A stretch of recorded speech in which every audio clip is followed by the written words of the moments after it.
So let's talk about goal setting for next year. So today and yesterday, I've actually been writing out what I actually want to achieve next year. And I think this is actually the best time, days before the new year actually hits, to really think about where you want to be this time next year and how you're actually going to get there. So I want to speak about how I've been doing it and been gaining clarity, and perhaps it can help you in really understanding where you want to be next year, but have a clear roadmap of how you're going to get there.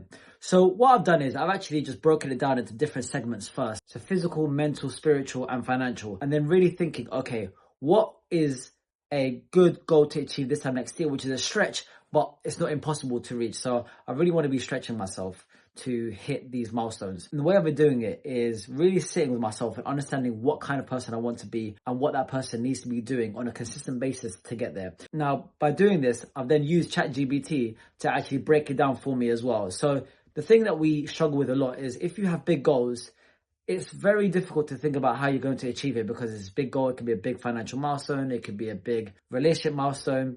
It could be something to do with your fitness and your health. And it can feel so far away that actually, if you just have it like that and have this big goal on a piece of paper, it's hard to understand how you can get there. So what I first did is break it down into quarterly goals. So help me understand by Q1, the end of March, what I want to have done and achieved.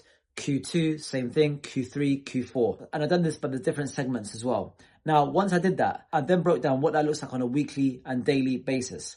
So when I now have it on a daily basis, I know the different things that I need to be hitting. So if it's going to the gym or taking 10,000 steps that day, if it's ensuring I'm posting content on the different social media platforms and things like that. So I know exactly what I've got to be doing every single day. And I know by doing that over a year period, it will actually enable me to hit that goal. And then I had an overarching document as well, which actually showcases everything that I want to be achieving and working towards. This is something I'll be looking at perhaps every single month, as it's quite general and it's an overview of everything I want to be doing.